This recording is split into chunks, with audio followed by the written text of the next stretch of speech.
بسم الله الرحمن الرحيم. اللهم صل وسلم على سيدنا محمد وعلى اله وصحبه اجمعين.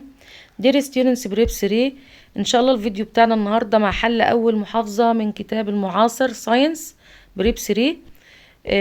ان شاء الله هنراجع مراجعه حلوه، واي حاجه انتوا عايزينها، اي درس مش فاهمينه، اي اكزام، اي بوكلت عايزين احله له، ابعتولي في الكومنتات وانا ان شاء الله هعمل لكم طلبكم. ان شاء الله بحل النهارده المحافظات عشان الناس اللي طلبت مني حلنا المحافظات في الكومنتات. يلا نبدا يا اولاد. دي اول محافظه اللي هي كايرو جوفرنريت، كتاب المعاصر. انا حاطه لكم كل سؤال في صفحه عشان نحل براحتنا. Write the scientific term: a chemical process in which an atom of an element loses one or more electron. لما الذره يا اولاد loses electrons زي الصوديوم كده اللي هو 11، لما نوزع 2 8 1 طبعا هيفقد ال1 لان المستوى الاخير اقل من 4 اللي هو بيبقى ميتال، هيبقى 2 8 بوزيتيف 1. العملية دي يا ولاد بنسميها عملية ايه؟ اوكسيديشن. انما عملية الاكتساب تبقى عملية ريدكشن، ده بالالكترونيك كونسبت او بالمفهوم الالكتروني. The state of the electrical conductor، حالة الموصل الكهربية that shows the transfer of electricity، بتوضح انتقال الكهربية from or to it. ده يا ولاد تعريف الالكتريك بوتنشال، وتعريف سهل قوي. يعني يقولك هو لو الموصل عنده شحنات كهربائية كتير وتوصل بسلك تاني يبقى هيديله تشارجز الكترونات، لكن لو هو عنده اقل يبقى هياخد.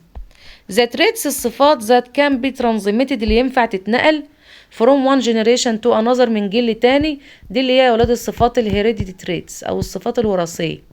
انما لما بتتنقلش بنسميها acquired. طبعا الصفات الوراثيه دي زي الايس كولر والهير كولر وما الى ذلك. The change in the concentration of reactants and products in at unit time، يعني تغير تركيز المواد المتفاعلة والناتجة بمرور الزمن، ده تعريف يا أولاد السبيد of chemical reaction اللي هو تعريف سرعة التفاعل الكيميائي. طيب بيقولك تشوز the odd word، استخرج الكلمة المختلفة. فولتميتر، أميتر، ريوستات، أوماميتر. الفولتمتر بقيس بيه البوتنشال ديفرنس، الاميتر بقيس بيه الكرنت انتنسيتي، الاوماميتر بقيس بيه الالكتريك ريزيستنس، انما الريوستات بستخدمه عشان اتحكم كنترول ذا الكتريك ريزيستنس، ما بقيس بيه حاجه، فيبقى ده المختلف. وايد ايز، فري اير لوب، بريزنز اوف تشيك ديمبلز، ستريت هير. الوايد ايز العينين الواسعه دي يا اولاد صفه دومينانت. فري اير لوب شحمه الاذن المنفصله برضو صفه دومينانت. بريزنز اوف تشيك ديمبلز وجود الغمازات دي برضو صفه دومينانت. انما الستريت هير دي صفه ريسيسيف متنحيه، مش موجوده عند كتير من البشر، معظم الناس شعرها يا اولاد كيرلي. طب انسولين، تستوستيرون، بروجسترون، استروجين. طبعا الاستروجين والبروجسترون والتستوستيرون دي هرمونات سيكشوال تفرز عند الميل والفيميل، انما الانسولين ده ماهوش هرمون سيكشوال، ملوش علاقه بالاعضاء او ما بيفرز من الهرمونات، ماهوش من الهرمونات الجنسيه يعني. كالسيوم، سيلفر، ألمونيوم، مغنيسيوم. الكالسيوم والألمونيوم والمغنيسيوم بيسبقوا الهيدروجين في الكيميكال اكتيفيتي سيريس، انما السيلفر less active than hydrogen and comes after it in the chemical activity series. What is the name of the gas produced by the thermal decomposition of copper sulfate؟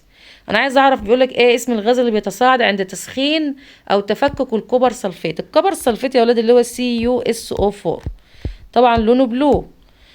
لما يتفكك يحصل ايه؟ الكوبر دايما يا ولاد المفروض التسخين ده يفك الكوبر لوحده والSO4 لوحده، بس الكوبر ده حرامي.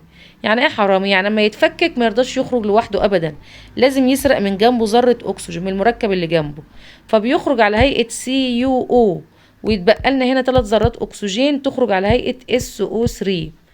المادة دي يا ولاد اللي هي الكوبر اوكسايد، والكوبر اوكسايد دي يا ولاد مادة لونها بلاك. انما اللي معاه ده اهو SO3 ده غاز بيتصاعد اللي هو اسمه غاز السلفر تراي اوكسايد او ثالث اكسيد الكبريت. يلا ندخل على السؤال الثاني، لسه حلين دي. طيب choose the correct answer. The electromotive force of 3 similar electric cells، عندنا 3 أعمدة كهربائية connected in series متوصلين توالي. يعني ايه توالي يا ولاد؟ يعني البوزيتيف جنب النيجاتيف والنيجاتيف جنب البوزيتيف وهكذا. ما دام متوصلين سيريس بيقولك احسب لي هنا بقى الالكتروموتيف فورس بتاعتهم لو كل واحد فيهم ب2 فولت. طبعا لو متوصلين سيريس عشان نحسب الالكتروموتيف فورس اللي هي الاي ام اف هنجمع كل واحد فيهم الاي ام اف بتاعته بكام، يعني 2 بلس 2 بلس 2، او ممكن اقول له الاي ام اف للعمود الواحد في نمبر اوف سيلز اللي هي عدد الاعمده اللي هي 2 قصده في 3 اللي هي تدينا في كلتا الحالتين 6 فولت. The oxidizing agent in the following chemical reaction. انا عشان اعرف الاوكسيدايزنج ايجنت لازم اعرف مين اللي حصل له ريدكشن ومين اللي حصل له اوكسيديشن. ال H2 يا ولاد كان داخل التفاعل من غير اكسجين، خرج معاه اكسجين، يبقى ده حصل له كده عمليه اوكسيديشن. واللي بيحصل له اوكسيديشن بسميه يا ولاد ريديوسنج ايجنت. ريديوسنج ايجنت. طب هنا الكوبر اوكسايد كان داخل معاه اكسجين وخرج من غيره، يبقى حصل له عمليه ريدكشن، واللي بيحصل له ريدكشن بسميه اوكسيدايزنج ايجنت. يبقى بالنسبه لي الكوبر اوكسايد هنا هو الاوكسيدايزنج ايجنت. The measuring unit of current intensity، وحدة قياس شدة التيار الأمبير. الأوم ده بتاع الريزيستنس، والكولوم ده اللي هي quantity of charge، والفولت اللي هي البوتنشال ديفرنس. أكسيديز إنزيم ده، الأكسيديز إنزيم ده إنزيم موجود في السويت بوتيتو اللي هي البطاطا المسكرة مش البطاطس. increase the decomposition بيساعد على سرعة تفكك of هيدروجين بيروكسيد اللي هي H2O2 لما يتحط عليها MnO2 اللي هو المنجنيز دايوكسيد، او الاكسيديز انزيم في كلتا الحالتين بيفككها الى ووتر بلس اكسجين جاز. احنا بنستخدم ده في مصانع تحضير غاز الاكسجين. يعني بيقول لك هنا ما يتفكك بيدينا غاز ايه، تقول لي غاز الاكسجين، واحد يقول لي ووتر فيبر. طيب السؤال اللي بعده correct the underlined word. The reaction between acid and alkali to form salt and water. لو انا جبت اسيد زي ال HCl وحطيت عليه الكالي او بيز زي ال NaOH، ده طبعا تفاعل يا ولاد دبل سبستيتيوشن، ده بوزيتيف وده نيجاتيف. اي مركب شقه الاولاني بوزيتيف والتاني نيجاتيف، وده برضو بوزيتيف وده برضو نيجاتيف. البوزيتيف من هنا ياخد النيجاتيف من هنا، والبوزيتيف من هنا ياخد النيجاتيف من هنا، هيدينا NaCl بلس H2O. التفاعل ده ولاد بنسميه تفاعل نيوتراليزيشن او تفاعل التعادل. ان شاء الله ما تروحوا السنه الجايه اولى ثانوي وتاخدوا الانترجريتد ساينس هتعرفوا ان احنا بنتخلص من اي ماده حمضيه لو لها اثار ضاره على البيئه اللي احنا بنحط عليها ماده بيسك قاعديه فتلغي اثرها. التعادل يعني الماده الالقالي بتلغي اثر الحمض والحمض بيلغي اثر الالقالي، فالاتنين بيبقوا ماده نيوترال متعادله اللي هي الميه. طيب مندل ريموف ذا ستامين اوف ذا فلاور، يعني شال الاستامين اللي هي الاستامين دي يا ولاد اللي هي الخيط وفي نهايته الانثر اللي بيبقى جواه البولين جرينز في الاكياس. ماشي، هو شالها قبل ما النبات يعمل لنفسه سيلف بولينيشن عشان هو كان عايز يعمل بولينيشن بايده. هو بيقول لك هنا before the anther becomes mature، قبل ما الانثر ينضج، to prevent عشان يمنع سيلف بولينيشن عشان الزهره ما تلقحش نفسها بنفسها.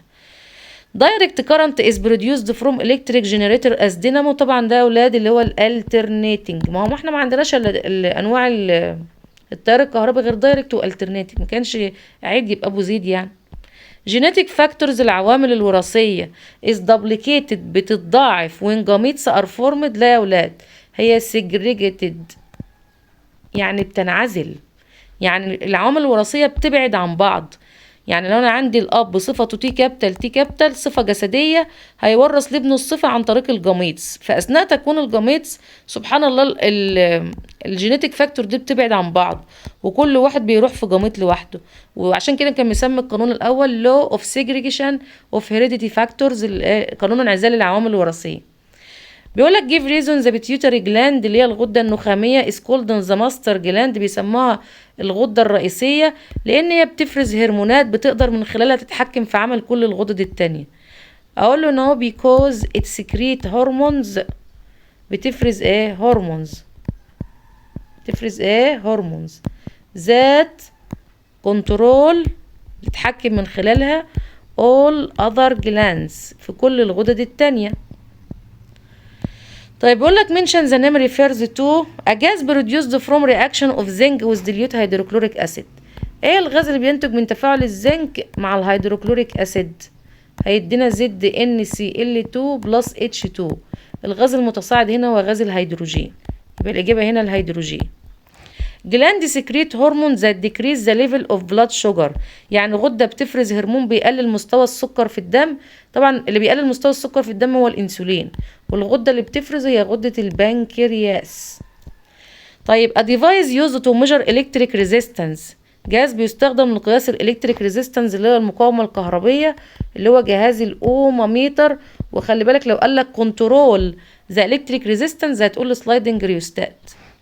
A type of chemical compounds، نوع من المركبات الكيميائيه have slow rate، يعني ليها معدل بطيء in their chemical reaction. دي المركبات يا اولاد الكوفالنت كومباوند اللي هي المركبات التساهميه، انما السريعه في تفاعلاتها هي المركبات الايه الايونيك. ثانيه واحده يا اولاد لما الصفحه تحمل. بسم الله.